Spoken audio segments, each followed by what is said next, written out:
Tinanggihan ng ICC Pre-Trial Chamber ang kahilingan ni dating Pangulong Rodrigo Duterte na magkaroon ng independent expert report tungkol sa kanyang risk factors sa ilalim ng Rome Statute. Sa 5 pahinang desisyon na may petsang January 7, sinabi ng Chamber na ang panel of experts na gusto pang magpa-report ng kampo ni Duterte ay hinirang lamang para sa limitadong layunin ng pagbibigay ng independent assessment sa fitness ni Duterte para sa trial. Natupad na raw ng panel ang mandato nito sa pagsusumite ng kanilang reports na available na sa defense at pwede nilang gamitin kung gusto sa kanilang observations tungkol sa review ng detention ni Duterte. Dahil dito, wala raw dahilan ng chamber para utusan ng panel na gumawa pa ng karagdagang report na lalampas sa mandato nito. Sa iba pang mga balita, ayaw na raw magbigay ng mga petsa si Ombudsman Jesus Crispin Remulla tungkol sa pagsasampa ng mga kaso laban sa mga sangkot sa kickback scheme sa flood control projects. Ito ang sinabi niya nang tanungin ukol sa sinabi ni Senator Imee Marcos na di na raw na sa January 15 magiging filing ng charges laban kina Senators Joel Villanueva, Jinggoy Estrada at dating Senator Ramon Bong Revilla Jr. Buti pa siya alam niya. Ako, hindi ko alam. Hindi ko alam kung saan galing yan. We cannot give any dates or commitments, ani Remulla. Ayaw rin niyang banggitin pa ang mga pangalan sa ngayon at sinabing maayos naman ang takbo ng trabaho sa opisina, patuloy ang pag-hire ng tao at gagawin nila ito araw-araw sa susunod na 7 years. Natuto na raw sila sa nakaraang pagbibigay ng deadline, tulad noong December na sinabi niyang makukulong ang mga big-time perpetrators by December 15, pero hindi natupad. Sa ilalim ng kanyang panunungkulan mula October 7, 2 batch na ng kaso ang na-file. Graft at malversation laban kay dating Ako Bicol Rep Zaldico at 16 pa sa Sandigan Bayan para sa 289 million substandard road dike sa Oriental Mindoro at isa pa laban kay contractor Sara Diskaya at iba pa sa RTC sa Digos City para sa 96.5 million ghost project sa Davao Occidental. Naninindigan pa rin siya na makakamit ang hustisya at maparurusahan ang mga big fish pero kailangan sundin ang due process at karapatan ng mga akusado. Dumako naman tayo sa ibang mga balita. Hiniling ni Caloocan 2nd District Representative Edgar Erice at mamamayang Liberal Party List Representative Leila de Lima sa Supreme Court na maglabas ng temporary restraining order laban sa unprogrammed appropriations sa 2026 national budget. Sa kanilang 41-page na petisyon, gusto nilang ideklara na ang pagsama ng mga unprogrammed appropriations ay may grave abuse of discretion na katumbas ng lack or excess of jurisdiction. Hiniling din nilang ipawalang bisa ang Section 43 ng General Appropriations Act dahil sa paglabag sa konstitusyon. Kahit nagveto raw si Pangulong Ferdinand Marcos Jr. ng almost 92.5 billion pesos sa ilalim ng unprogrammed appropriations, may natira pa ring 150.9 billion pesos. Kasama sa mga respondents sina Senate President Vicente Tito Soto III, House Speaker Faustino Boji Diay III, Executive Secretary Ralph Recto at Budget Secretary Rolando Toledo. Sinabi ni De Lima na kahit may vineto na ang Pangulo, may natira pa ring 150.9 billion na unprogrammed funds na dapat wala talaga. Dagdag pa niya, mula pa noong 1989 ay nandyan na raw ang unprogrammed appropriations halos taon-taon, kaya kailangan ng categorical ruling mula sa Supreme Court kung konstitusyonal ba ito o hindi. Giit niya, dapat may sources of funding kaagad sa budget at binabawasan nito ang puder ng Kongreso.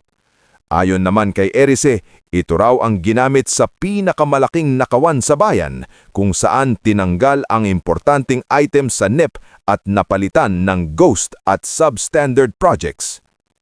Sinabi ni Budget Secretary Toledo na iginagalang ng DBM ang legal remedies at konstitusyonal na ang unprogrammed funds batay sa 2019 Supreme Court ruling sa Belgica case.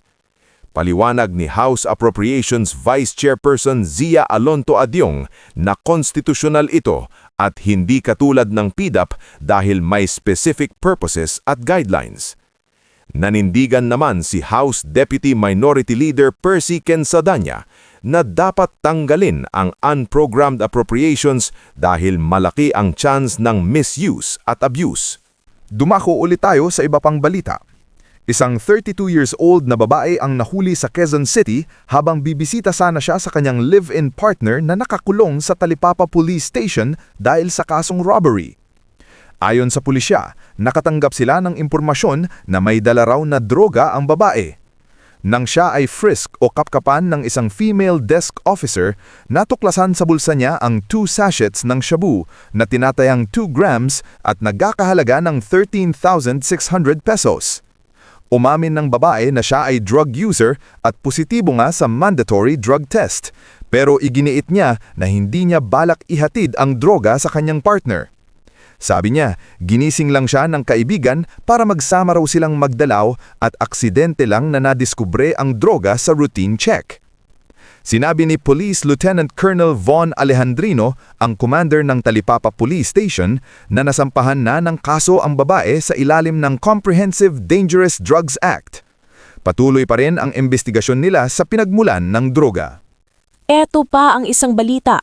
Guro sa Muntinlupa, binawian ng buhay habang isinasagawa ang classroom observation. Muntinlupa City. Kinumpirma ng Schools Division Office ng Muntinlupa ang pagpanaw ng isang guro mula sa Pedro E. Biaz High School habang isinasagawa ang isang classroom observation. Ayon sa opisina, namatay ang guro habang ginagampanan ang kanyang dedikasyon sa edukasyon.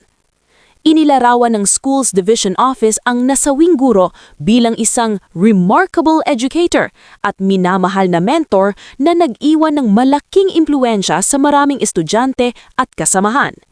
Nagpaabot sila ng taos-pusong pakikilamay sa pamilya ng guro. Nagpahayag ng malalim na pagluluksa ang mga grupo ng mga guro tulad ng Teachers Dignity Coalition, TDC, at Alliance of Concerned Teachers, ACT. Ayon sa TDC, nangyari ang insidente habang may ongoing na classroom observation at nanawagan sila sa Department of Education, DepEd, na agarang suriin ang mga patakaran ukol dito. Dapat anya na ang classroom observation ay maging suporta para mapahusay ang pagtuturo at hindi dagdag na stress o parusa sa mga guro. Samantala, hiniling naman ng ACT na suspendihin muna ang mga classroom observations, lalo na't kakabalik pa lang ng mga guro mula sa maikling bakasyon. Nanawagan din sila na repasuhin ang Results-Based Performance Management System, RPMS, at palitan ito ng mas patas at nakasentro sa guro na alternatibo. Muli ring iginiit ng dalawang grupo ang pangangailangan ng mas magandang sahod, benepisyo at suporta para sa kalusugan ng mga guro. Sinabi ng DepEd na kanilang tinututukan ng insidente at maglalabas ng opisyal na pahayag sa Biyernes. Hanggang ngayon, hindi pa ibinunyag ang pangalan ng guro o ang eksaktong sanhi ng pagkamatay.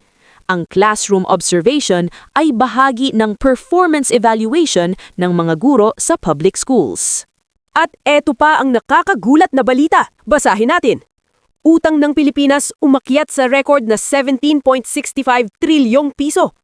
Manila, umakyat sa bagong record na 17.65 trilyong piso ang kabuang utang ng pambansang pamahalaan hanggang katapusan ng Nobyembre 2025, ayon sa pinakabagong datos mula sa Bureau of the Treasury o BTR. Ito ay bahagyang tumaas ng 0.49% o 85.84 bilyong piso mula sa 17.56 trilyong piso noong katapusan ng Oktubre 2025.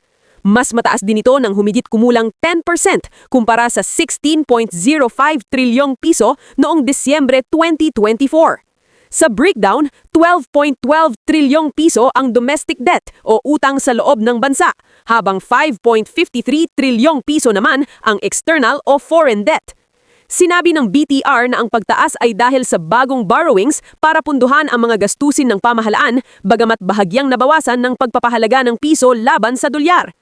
Patuloy na mas malaki ang ginagastos ng gobyerno kaysa sa kita nito mula sa buwis at iba pang sources, kaya kailangang mangutang upang matustusan ang mga priority programs at infrastructure projects. Kung ihahati sa tinatayang 115 million Pilipino, humigit kumulang 153,000 piso ang bahagi ng utang ng bawat isa mula sanggol hanggang matanda. Bagamat record ang antas ng utang, iginiit ng ilang economic analysts na nananatili itong manageable dahil sa lumalaking ekonomiya ng bansa. Pinagbatayan sa ulat ng Bureau of the Treasury at Abante Tonight, Enero 8, 2026. Ito naman ang ating magiting na tagapagtanggol para sa tamang pananaw. Matalim magsalita, direkta ang opinyon. Si Sir Badong. Pakinggan po natin. Yung negative po sa Pulse Asia, dating negative 3 sa SWS, naging negative 15. So medyo nasaktan na po sila. Hindi na po nila pwedeng sabihin na isang survey company lang. Ngayon po, ang parang sinasabi nila maghintay po kayo dahil hindi pa naman tapos ang termino. Ngayon po, negative 27 na sa Publicos Asia. Anong masasabi natin dyan? Totoo po, napapunta na po. Kung hindi pa man siya yung tinatawag natin lame duck president, doon na po papunta yung ating presidente. Dahil po yan sa mga kapalpakan, lalong-lalo na po, nabigyan na sana siya ng pagkakataon, no? Sa maraming pagkakataon. Kasi paulit-ulit po, parang ang daming chance na binigay sa ating mahal na Pangulo ng mga mamamayang Pilipino, pero paulit-ulit pong nabibigo. Lalo na po pag sa Enero, pag meron pong magsasurvey sa Enero, baka mangutang na sa ibang mangutang na po si BBM ng survey sa iba. Hindi niyo po ba napuna? Bakit po wala yung mga wala pong nilalabas yung Octa Arts? Buhay pa ba yung Octa Arts? O wala na nagpopondo?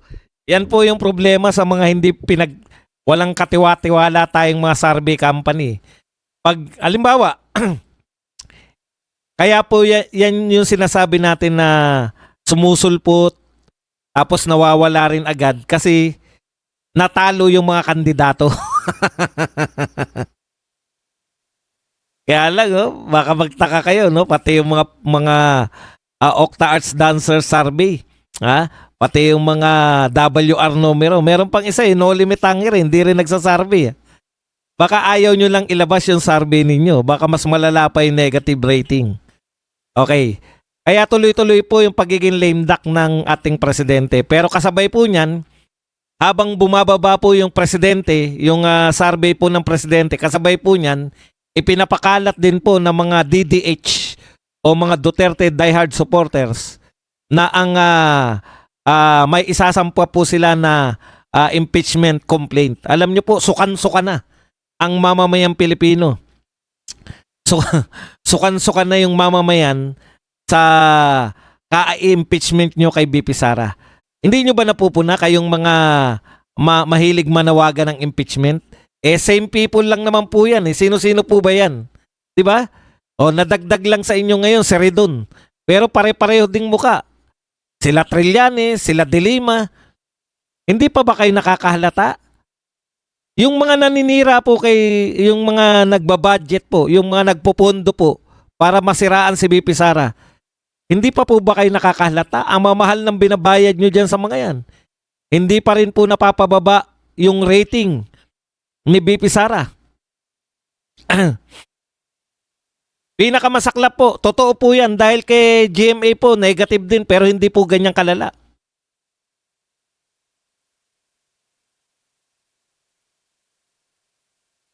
Bayad kayo ng bayad ng mahal.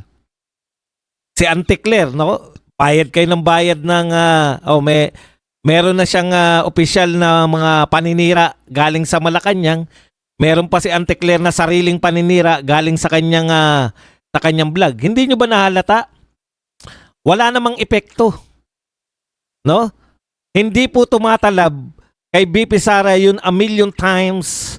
May nagsalita po nung araw na isang may-ari ng anong tawag dyan, media company na nagngangalang, itago natin sa pangalang Maria Payawak Reza. Kanina ko pa iniisip ko. Sa malabayawak na alindog ni Maria Reza. Di ba? Na alay told a million times becomes the truth. Parang pareho lang ang boses. Bakit parang pareho lang ang boses ni Erwin Pendalo Tulfo at si Maria Reza? Ewan ko. Pareho lang, you know? Hindi po totoo yung kasabihan na a lie told a million times becomes the truth. Oo nga, mukhang pareho lang po. Hindi po umubra. Pero bakit po, ang tanong po, bakit po hindi umuubra yung inyong paninira, yung inyong lie na told a million times becomes truth? Nasira po sa inyo yung kasabihan eh. No? Bakit po kaya? Bakit po kaya milyon beses na ninyong inuulit-ulit na siraan yung walang katapusang confidential fund ni BP Sara? Bakit hindi nyo pa rin po napapaniwala yung mga tao? Ibig sabihin, hindi ba tumatalab yung paninirang ginawa nyo katulad noon kay Jedjo Marbinay? Hindi po ba tumatalab yung paninira na ginawa nyo noon kay Manny Villar? Alam natin yung diskarte nyo na yan eh. No? Yung mga matataas sa survey, sinimulan yung maagang tirahin, hoping na bumagsak sila at mawala na po ng tuluyan. Yung pag-asa nila na manalo sa susunod na eleksyon. Hindi po umubra kay BP Sara. Bakit po? Hindi po ba tao si BP Sara? Super duper po ba na napakaganda ng ginawa niya bilang Vice President? Alam niyo po, sa totoo lang, magtotohanan tayo, no? Sa liit po ng budget ni BP Sara, konti lang po yung nagagawa eh, di ba? Sabi nga ni Manong J. Sonsa, kung malaki budget niyan, talagang mas maraming mapaglilingkuran. Pero hindi po yun eh. Hindi po yun yung dahilan kung bakit nananatiling mataas si BP Sara. Number 1 sa lahat ng survey, kung may nagsasurvey pa ng presidential election. Number 1, no? Bakit po hindi pa rin tumatalab? Bakit po foolproof pa rin si BP Sara? Una, naranasan po natin yung Duterte leadership. Hindi man tayo taga Davao, naranasan po natin yung Duterte leadership ng kanyang amang si Pangulong Duterte. Ikukumpara nyo po ngayon, dito po sa kasalukuyang liderato, ang layo po. Walang yung decisive leadership ni Tatay Digong, ang layo po. Yung paninira mismo ninyo, yung numero 1 paninira ninyo, yung war on drugs, actually, hinahanap-hanap po yan. Hinahanap-hanap po yan ng mga Pilipino. Hinahanap po yan ng mga magulang, ng 5 taong gulang na nangaroling at pinagsamantalahan at kinurgur ng mga adiksyones. Hinahanap po yan ng mga estudyante na nasa dorm, pinapasok, pinagsasamantalahan, ginugurgur ng mga adiksyones. Hinahanap po yan ng mga pamilya, ng mga napagtripan na naglalakad lang dahil pogi ay sinaksak ng mga adiksyones. Yan po ang realidad.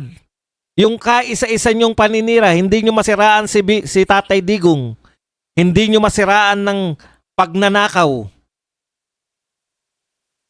Hindi nyo masiraan ng mga ghost project.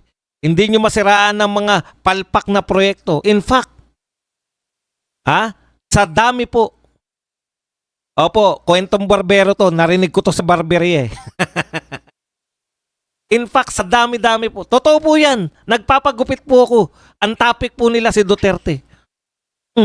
Yung sinasabi niyong kwentong barbero, totoo yan. Ha? Akala mo maaasar ako?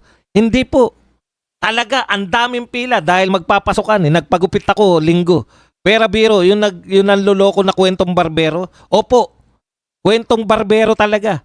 Habang nagugupit, huwag mong baguhin. Ikaw na nga nagsabing kwentong barbero na eh. Babaguhin mo pa. Totoo po yan. Napakinggan ko po talaga yung barbero. Ang dami pong tao ro na nakapila, nagpapagupit kami.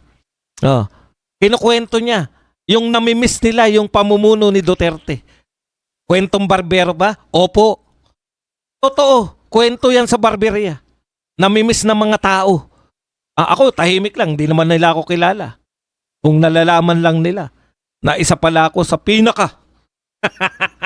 Isa pala akong sikat na. Sa bagay, hindi ako sikat. Hindi nila ako kilala. Pero kala mo nang aasar ka na kwentong barbero tong sinasabi ko. Eto po ang kwentuhan sa barberia. Eto ang kwentuhan sa palengke. Bibili lang ako Sabi ko, mahal naman. Wala na tayong magagawa. O sabi sa akin ng tindera, walang kaabog-abog. Wala po tayong magagawa, sir. Sabi sa akin. Ang presidente natin si Bongbong eh. Imagine. Yan, tama yan. Kwento sa barberia, kwento sa palengke. Mag-aabot ka ng bayad sa taxi driver. Kwento sa taxi driver. Anong kwento nila? Dati sir, kahit saan kami maghatid nung panahon ni Duterte, wala kaming katakot-takot. Pero ngayon, pag nagpapatid sa amin sa mga bandang loob-looban, natatakot na uli kami. Kwentong barbero? Totoo yan. Yan ang sinasabi natin. Ramdam na ramdam. Ramdam na ramdam ng tao yung pagkakaiba ng liderato ng isang Duterte at liderato ng hinahangaan nito ni Lord Tara. Mang-aasar ka pa na kwentong barbero yan naman talaga ang kwentuhan ngayon. Na yung hinahangaan mo, yung hinihimuran mo na wet packs. Teka muna, naamoy mo na ba yung wet packs?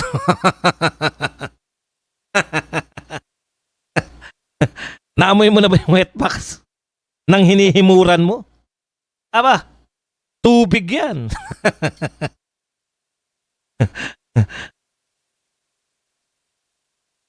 Okay. Balik na po tayo. Ito po. Nako, only in the Philippines. Lalaki nagnakaw ng kondom, kulong. Politiko nagnakaw ng bilyones. May 2 billion bonus pa. Ng tinapay naman, Tama po to, saktong-sakto. Diba? Nabalitaan nyo ba yon? Ako naman po, ito lang po masasabi ko riyan sa lalaking nagnakaw ng kondom. Brad,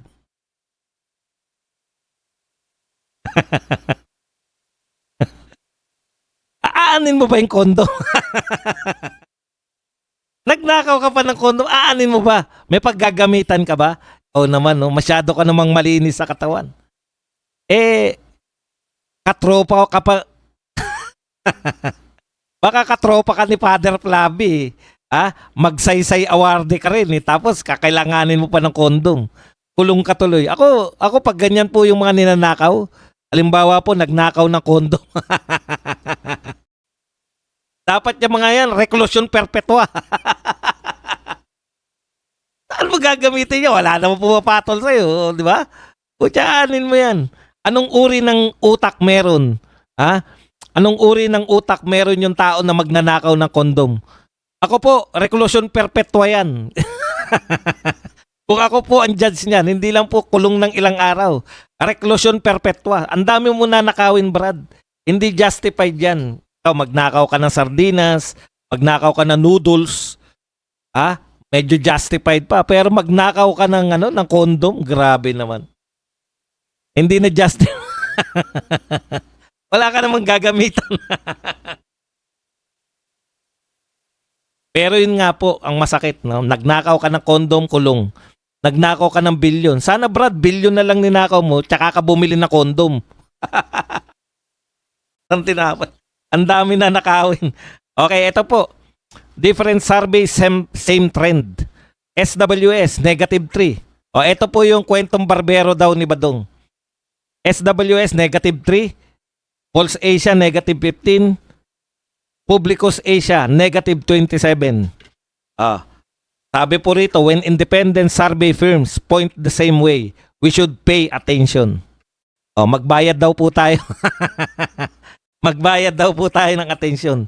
At yung ginagawa lately ni Mr. President, na feeling niya siya yung tagapagligtas, feeling niya siya yung pangunahing lumalaban sa korupsyon, hindi po yan nagre-reflect, Mr. President. Ang hinahanap po ng tao ay makulong ang mga katulad po nila Garjola, di ba? Akalaan nyo to. Ito po, basahin lang po natin. Gaano po kalaki ang perang naglabas-pasok dito po kay Garjola. Mr. President, ito po ang dahilan kung bakit negative po kayo. Kasi po, dahil po sa mga ganitong panyanyari. Ito po, si Montulfo, kakampi nyo to, di ba? Hindi po namin kakampi to, galit po sa Duterte to . Ano po sabi ni Montulfo?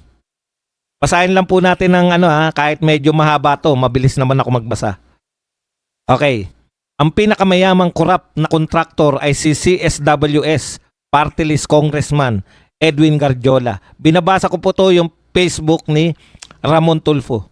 The Anti-Money Laundering Council has frozen a total of 20.3 billion of Garjola's 1,193 bank accounts. Grabe, saan ka po nakakita? Baka po marami sa mga tagapakinig natin, nanonood sa atin ngayon. Isang bangko, wala po kayo, di ba? Swerte na natin na meron tayong isa o dalawang bangko. Aanin mo yung dalawang bangko, wala ka namang perang ilalagak. Ito po, ayon po kay Tulfo to kay Montulfo.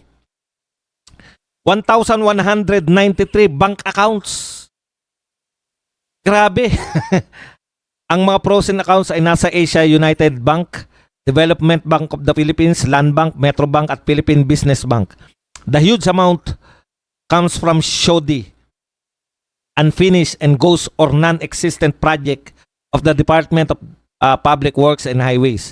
Nag-umpisang mangulimbat si Garjola ng pera ng gobyerno noong panahon ni Pangulong GMA. Winalayang hiya ni Garjola ang gobyerno noong 2006. Panahon ni GMA nang nagbayad lang siya na 1,856 income tax. Kahit kumita siya ng bilyon-bilyon. Anak ng tinapay, 1,000 lang ang income tax, bilyon ang kinita. From 2010 to 2025, a total of 479 billion inflows and outflows passed through Garjola's hands. Ibig sabihin, ang dumaan po sa kamay ni Garjola ay tumataginting na almost 500 billion pesos. 500 billion! Grabe! Ang laki po nun.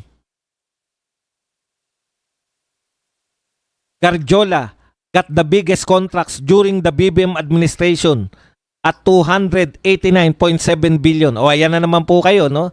Kasi sasabihin na naman nila na contractor na rin yan nung panahon ni Digong. Nung panahon po ni Digong, ang kontrata niya lang ay 77 billion, 6 na taon. Ito po, wala pang 3 taon o 3 taon pa lang po si BBM, 289.7 billion na po ang kontrata nito ni Garjola. Ang laki. And yet, ito po ang pinakamasaklap, Mr. President.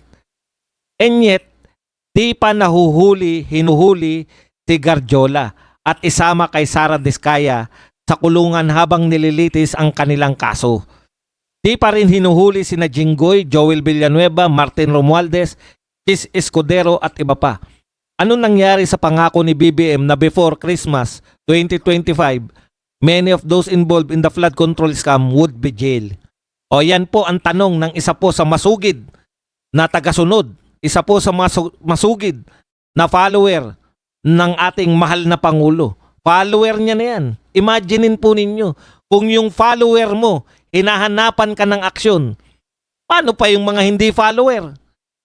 Magtataka pa ba kayo na negative ang kanyang rating?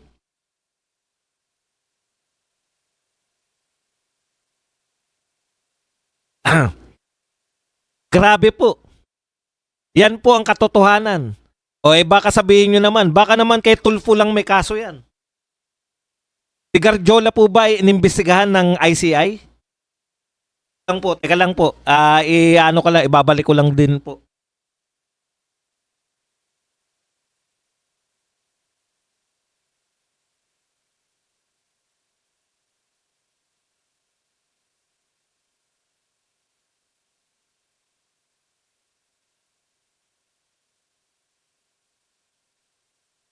Yahoo pala ako. Saglit lang ha. Papaliwanag ko lang po sa inyo. Ang tanong ko kasi, inimbestigahan ba ng ICI?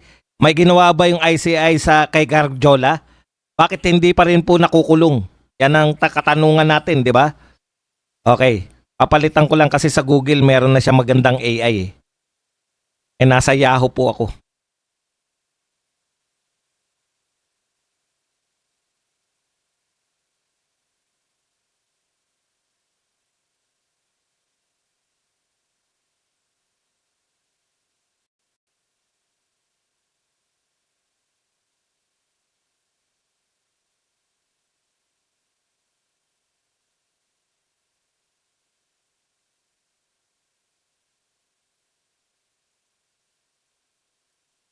Okay, Independent Commission for Infrastructure in the Philippines has investigated Representative Edwin Garjola, the Construction Worker Solidarity. Construction pala to eh.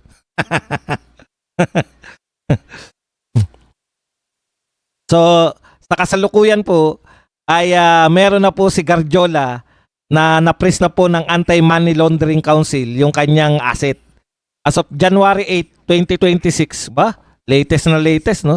Garjola is among the lawmakers reportedly facing criminal charges related to ghost flood control projects and other infrastructure irregularities. Kasama niya po yung mga actually last year pa po pinasa na po ng ICI. May silbi naman pala yung ICI. No? Pinakakasuhan na po ng ICI yun pong si Garjola kasama pa po ng 7 contractor, mga congressman na contractor. Resulta po ng investigasyon ng ICI, pinakakasuhan na, pinasasampahan na po ng kaso sa ombudsman. Tandaan po nyo yung ICI, hindi po yan pwedeng magkaso. Sila po kasi ay investigative body lamang. So ang rekomendasyon po nila kay Garjola at sa iba pang contractor, 7 contractor kasama po yung ibang mga senador ay kasuhan na tong si Garjola ng ombudsman. Ayan po ang pinakamasakit sa lahat.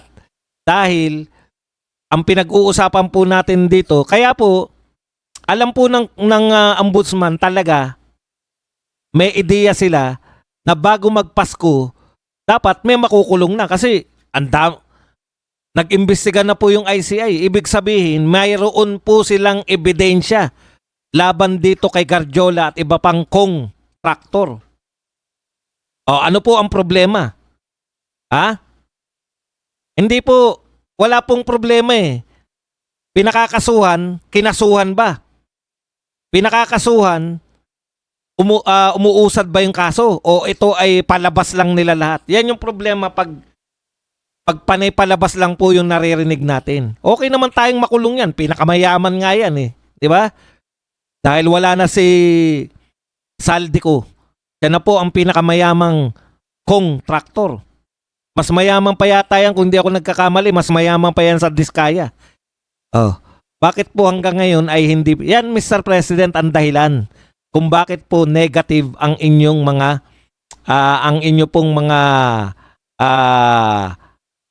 rating sa lahat ng survey na naglabas. Negative po kayo. Dahil yung inaasahan na ipapakulong nyo, katulad nito nila Garjola, mga congressman pang iba, at mga senador, wala pa ring nakukulong. Okay. Paano makakasuhan yung mastermind? Kung ang mastermind mismo ay yung magkakaso. Yung nag-uutos ng... ito hindi ko po, wala po ko ideya rito. Kung yung nag-uutos po na magkaso, yung pinaka-boss po ng mga nag-uutos na magkaso, Yun ang mastermind. Paano makakasuhan? Di mag-resign na lang sila. Yan po ang ginawa ng ICI.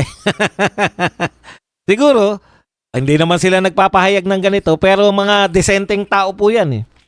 Noong nag-resign po si Magalong, yung una niyang pagre-resign, 'di ba marami siyang sinabi na parang may mga bawal silang maimbestigahan, may mga hindi po pwedeng magalaw. O mahirap po 'yan. Kung nag-iimbestiga kayo at meron pong mga hindi po pwedeng galawin. Speaking, teka nga pala muna. Ano po ba pinagkakaabalahan ng ombudsman? Abala po ang ombudsman sa pagpapatunay na buhay pa si Boying.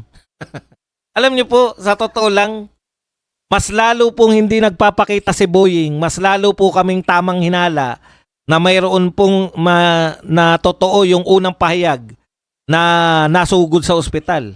Nagpakita nga, meron namang nakita rin na oxygen tank. O di po ba, wala pong normal na tao na walang sakit na sa media interview may kasama kang oxygen tank. Pwera na lang kung display yun ng media company. Okay. O, di ba? Katulad niya, no? Yung katanungan niya. Yung freeze yung account. Paano natin malalaman na na-freeze yung account? Bakit po may mga katanungan ng ganyan? Dahil ang problema ng gobyernong ito, bukod po sa malawak yung pagnanakaw, ang problema po, pangunahing problema ng gobyernong ito, trust. Wala na pong tiwala ang taong bayan. Mr. President, alam niyo po ba? Yung kasaysayan ng A Boy Who Cried Wolf? Di ba? Oh. Dahil sa dami po ng sinasabi ninyo na hindi nagkakatotoo, sa dami po ng sinasabi ninyo na walang katotohanan, sabi po kayo ng totoo. Katulad niya, no? Sabi nito ni TLP. Paano natin nakatiyak na na-freeze nga yung mga bank account? Sa dami po ng mga hindi nagkatotoo sa mga sinabi ninyo, Mr. President, miski po yung mga gobyerno nadamay na. Pag nagsabi po ng totoo ngayon yung gobyerno o anumang ahensya ng pamahalaan, pinagdududahan na. Unlike po nung kay Tatay Digong, pag sinabi ni Tatay Digong, excuse the term, napapatay, itutumba ko. Kasi may sinasabi, pag sinabi ni Tatay Digong na papakain yan, tapos hindi naman ipapakain, tuloy-tuloy lang. Yung trust issue, yan po ang pangunahing problema. Wala na nagtitiwala. Kaya nga negative eh. Yan po yun kaya negative. Totoo ba na negative? Hindi ka na nga naniniwala eh. Hindi na nga tayo naniniwala eh. Si Tulpo nga, follower na niya, hindi na naniniwala eh. Oh, paano pa tayong anti-BBM?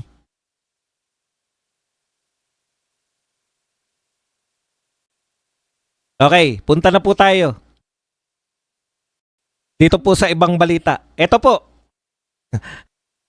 Napa-oo nga ako rito eh. Sabi po, nag-post po si Attorney Trixie.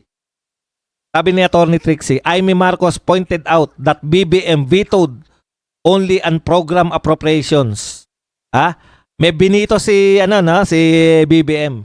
Pero ang binito raw niya yung unprogram appropriation, which is the budgetary item that gets funded only if there's extra money. That comes in after the GAA gets passed. So he really isn't vetoing anything. So sa totoo lang daw po, wala naman talagang binito si BBM kasi ang binito niya ay unprogram funds. Napapasok lang po yung unprogram funds pag ang una po kasing popondohan yung nasa GAA main. Kung may sumobra pang pera, saka lang mapopondohan yung unprogram funds. So basically, sabi ni Attorney Trixie sa kanyang pagsusuri, sa sinabi ni Amy Marcos, wala talagang binito si BBM. So sa madaling salita, si BBM po ay nambudol na naman na may binito raw. O, di ba? Yun po yun eh. Samantalang yung tunay na bito, nung panahon ni Tatay Digong, pinito niya yung mga insertion. Kaya magmula nun, wala nang nag-insertion. O yan, isa pa po. Tama yung sinasabi ni Crazy. Oh. Pati po yung pagkamatay ni Cabral. Officially, deads na si Cabral. Pero dahil wala na pong tiwala yung tao, sa totoo lang po, hindi na po nagtitiwala yung tao. Kung totoo mang patay si Cabral, pinaghihinalaan na natin ngayon na buhay pa siya. Alam niyo yun, pag ang mamamayan po, hindi na nagtitiwala sa lahat ng sinasabi mo, as in lahat ng sinasabi, nare-reject na po sa utak. Sinabi nyo, deads na si Cabral, hindi kami naniniwala. Sinabi mo, may papakulong, hindi kami naniniwala. Sinabi mo na hindi ka involved, hindi kami naniniwala. Sinabi mo na lahat na nasasabihin niya ngayon, hindi na pinaniniwalaan. Ang masakit po yan sa lahat. Bilang leader, alam nyo ang isang leader? Yung pong salita, pag walang palabra de honor, wala talaga. Ilang beses na nating napatunayan yan na walang palabra de honor. Di po ba? Yan na lang sa kaso ni Tatay Digong. Hindi natin kinikilala. We didn't recognize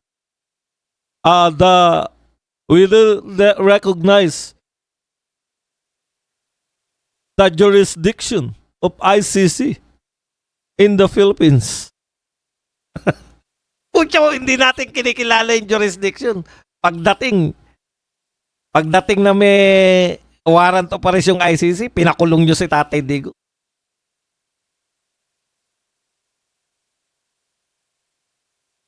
PhilHealth Fund ano ba English?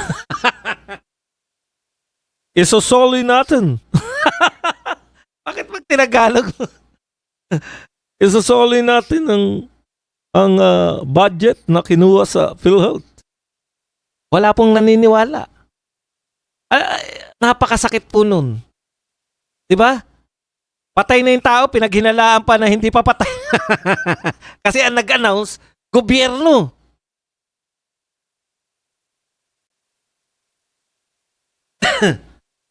Excuse me po. Sir Baz, narinig mo na. Ayan. Oo, di ba? Meron po yung namatay daw pero naligtas lang. Ito po. Tignan nyo tong mga kababuyan na mga to. Si Remulla po hinahanap natin. No show, di ba? Unbecoming of Ombudsman Remulla. Kasi si Remulla mahilig po to sa presscon. Bakit po ngayon na kinakailangan mag-presscon? Kinakailangan po marami siyang ipaliwanag. Bakit wala pa rin nakukulong? O kung sasabihin naman, nakasuhan na namin, hindi lang mapakulong. Sino po ba Sino po ba ang mayroon pong sino po may hawak sa kapulisan? Di ba? DILG? O, Remulla din yun. Kaya wala po kayong lusot.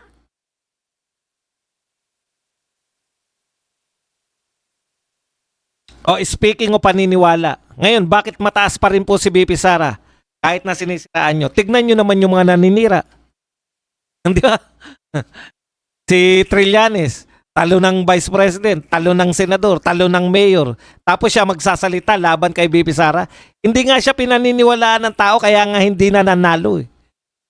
Alam nyo po, effective lang po yung sinasabi na a lie told 1,000,000 times becomes the truth. Effective lang po yan kung yung nagsasalita ng kasinungalingan ay mayroon pong kredibilidad. Sino po nag-aakusa kay Inday Sara na may katiwalian? Teresa Ontiveros? Our Lady of Insertion? Sino po nag-aakusa kay BP Sara na may katiwalian? Si Laila de Lima? Ilang taon ba nakulong si Laila de Lima? Huwag niyong sabihin walang kaso yan. Hindi nyo kami mabobola. Kaya nakakawala si de Lima. Hindi dahil sa wala siyang kaso. Kaya siya nakawala. Nagbaliktaran ng kanyang mga testigo. Ibig sabihin, may mga tumestigo sa kanya kaya siya nakulong. Hindi po totoo na siniraan lang siya. Kung ikaw nakulong ka dahil doon sa mga nanira sa'yo, siniraan ka, ano ang una mong gagawin? Ididemanda mo yung mga nanira sa'yo. 7 taon ako nakulong dahil sa inyo. Demanda ko kayo. Perjury. Ano ba yung demanda sa paninirang puri? Tama, perjury dahil under oath kayo, nagsinungaling. Bakit walang dinimanda si De Lima sa mga testigo niya? Di ba?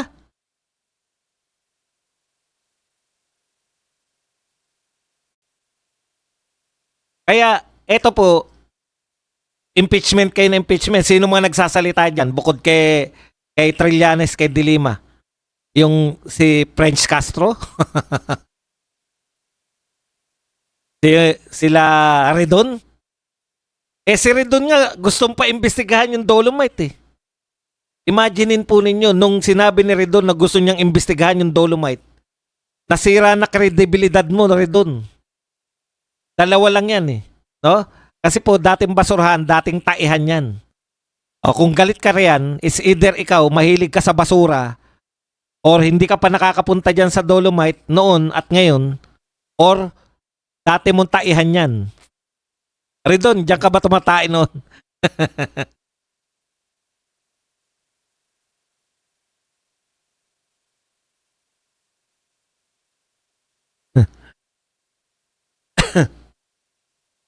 Tumatay ka ba dyan, Redon? Bakit galit na galit ka sa Dolomite?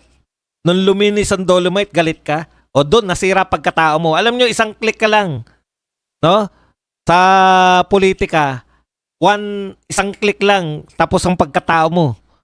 Si Jojo Binay nung araw, nako, lahat ng pakilala doon. The next President of the Republic of the Philippines, Vice President Jejomar Binay. Talagang kinokorek yun. Talagang kumakaway na siya, parang Vice President. Para next president na. Siniraan lang nila. Yari ang pagkatao. 'Di ba? Sira lang pala. Wala naman pala silang kasalanan. Ganyan po sila eh. Mahilig manira yung mga dilawan na yan.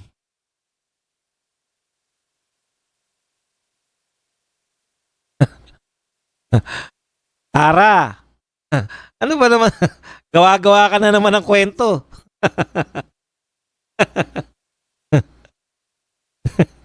Pasensya na po sa mga kumakain. Talagang ang bantot dyan nun. Maniwala kayo, dumadaan ako dyan. Ang bantot. Kaya hindi po dyan tumatambay yung mga gusto makakita ng Manila Bay. Hindi po dyan sa lugar na yan na may Dolomite ngayon. Doon kami tumatambay sa likod ng Poc Arts Theater. Doon, maganda doon ang may magandang pwestuhan doon sa mga magsusyota. Yung mga magsusyota na walang pang motel, yan.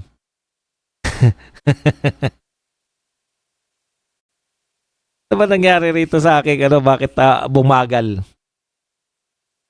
Okay. Ito po, paldo na naman ito po sa mga gustong kasuhan si BP Sara dahil nang walang katapusan dahil diyan sa confidential fund.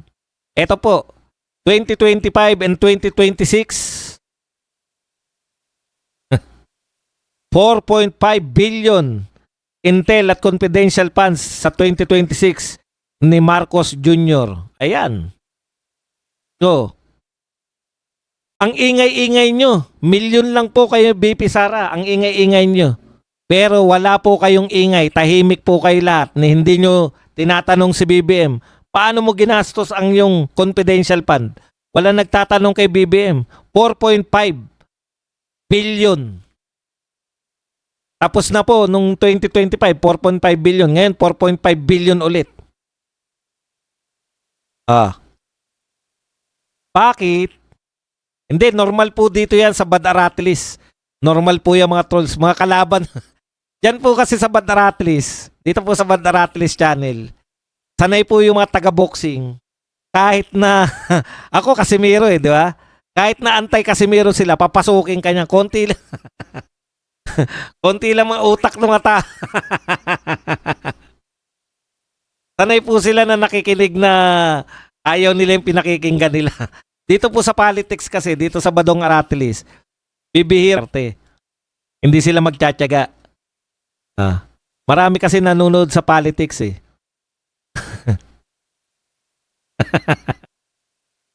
kaya pala pa-imbestigahan ni Redon dahil hinahanap niya yung kanyang mga EBS. Grabe naman kayo, huwag kayong ganyan. Kawawa naman. Wala ba mag-ingay sa inyo paano ginastos ni BBM yung mga confidential fund niya? Kaya kayo, kaya ipokrito ang tawag sa inyo. Ang ingay-ingay nyo kay BP Sara. Milyon lang yung confidential fund ni BP Sara eh. Ang ingay-ingay nyo. Kay BBM, tahimik kayo lahat. Diba? Hindi naman kayo loyalista. Kakamping kayo. Dilawan kayo. Ang dilawan ako, huwag kayong tiwala dyan. Kayong mga loyalista, tuwan-tuwa kayo, di ba? Kakamping yung mga dilawan. Kaya kayo kakamping yan dahil mga manggagamit. Sanay na sanay yan eh. Ito po, sa mga nagsasabi po na yung ICI ay gustong malaman ng katotohanan. Ito po ang katotohanan. Sabi po ng abogado ni Cabral, ni Real Talk po kayo. Kasi po lahat po alam po ng abogado yan eh. Kung may imbitasyon eh. Alam nga naman hindi sabihin ni Cabral. Ayon po sa abogado, lumantad na po yung abogado ni Cabral. Ex-Yuse Cabral, handang dumalo sa pagdinig ng ICI. Pero hindi iniimbitahan. Mga sinungaling kayo. Gusto nyong malaman ng katotohanan? Yung may pinakamaraming alam, si Yuse Cabral, siya yung gumagawa ng budget. Siya yung sa NEP, gumagawa ng NEP ng DPWH. Sa kanya bumabagsak yung mga request ng lahat ng politiko. Hindi po sa kanya nagre-request, kay Bunuan. Pero siya po yung pinapasahan ni Bunuan ng lahat ng mga request ng mga walang kinalaman sa DPWH, hindi congressman, pati mga congressman, lahat, pati mga senador. Kilala niya yung mga proponent. Alam nyo yan na malaki ang papel ni Cabral. Ang tanong, bakit hindi nyo siya iniimbitahan? Kasi ayaw nyo namang malaman ng katotohanan. Kaya nga nag-resign na yung mga matitino eh. Di ba? Bakit nag-resign na sila Singson? Bakit nag-resign na yung babae? Babae lang ang pagkakalam. Kasi ayaw na nila maging parte ng kunwa-kunwaring investigasyon na ayaw namang malaman ng katotohanan.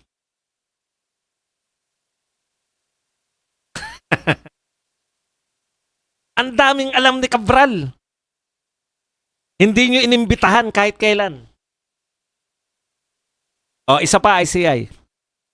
Inimbitahan nyo si Martin. Photo ops lang. Anong nahitan nyo sa mga sinabi ni Martin? Wala lang. Wala kaming alam eh. Hindi live. Inimbitahan nyo si Martin Romualdez, pumunta dyan. Ano na? May resulta ba yung pagpunta ni Martin? Wala. Inimbitahan nyo si Sandro Marcos. Ang daming eksena. Sabi, willing siya magpa-imbestiga. Nagpa-imbestiga. Nalaman ba namin? Ano ang pinag-usapan nyo ni Sandro Marcos? Tinanong nyo ba kung bakit may mga sinasabing ghost project o mga substandard project sa Ilocos Norte? Ayon kay Singson, imbitahin nyo kaya si Singson. Binubulgar niya yung mga ghost project at mga substandard project ng Ilocos Norte. Bakit ayaw nyong imbestigahan? Balik tayo sa tanong ko, ICI, ano na nangyari sa investigasyon nyo kay Sandro Marcos? Wala lang.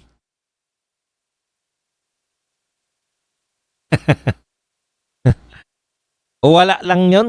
Wala lang tayo, ganun. Kaya Mr. President, wag na kayong magtaka.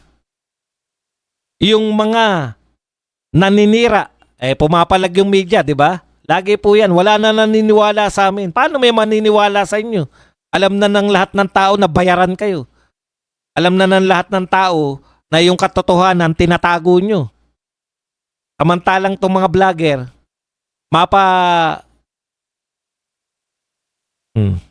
kasalanan nyo yan lahat. Nagpapabayad kayo tapos sasabihin nyo, ba't wala na naniniwala sa amin? Eh, very obvious kayo.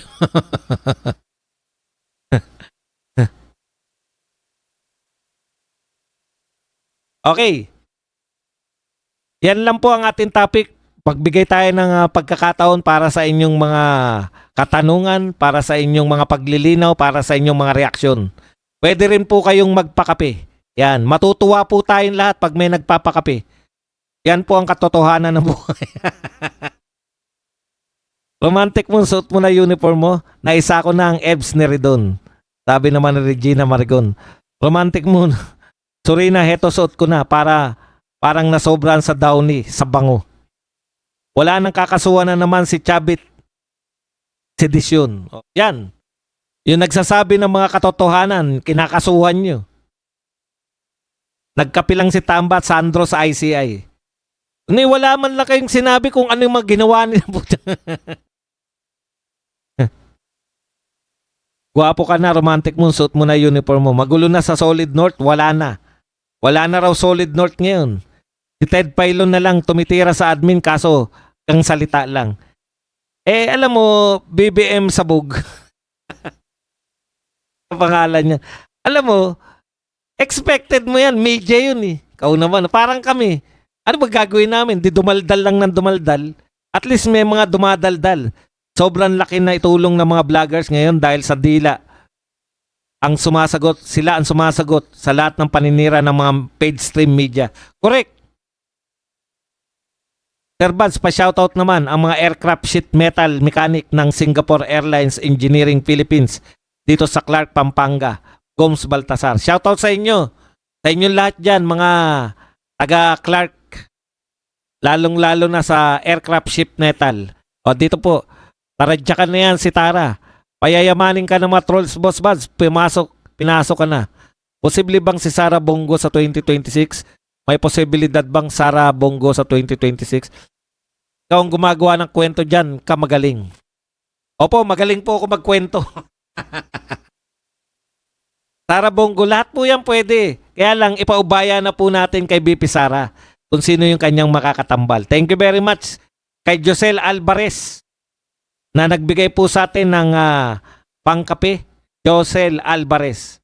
Maraming salamat, Josel. Yan. Yung sa $199 na pangkape. Yung confidential fund ni BP Sara ginamit sa mga makakaliwa kaya apektado ang mga makabayad, pink at dilaw. Yung confidential fund ni BBM, alam nila, ninakaw lang. Tanong ilang bilyon kaya budget para sa impeachment ni BP Sara? Aba, malaki raw, masteries. Malaki raw ang budget dahil just imagine, no? Malaki po yung ayuda nila nung 2025 dahil eleksyon, normal yon, di ba? O ngayon po, walang eleksyon. Saan po gagamitin yung mga ayuda na yan? Alam nyo na. Tanong, ilang bilyong kaya budget para sa impeachment ni BP Sara? Nakikinig sa kwento, Regina Marigon. Parang masama ba magkwento? Parang sinasabi nyo, kwentong barbero, masama. Hindi po masama yun. Yan po, dyan nyo po maririnig. No? Dyan nyo po maririnig yung mga tunay na damdamin ng bayan. Sa mga kwentuhan, sa mga inuman. Boss Bad, si Flaby ay magsaysay award.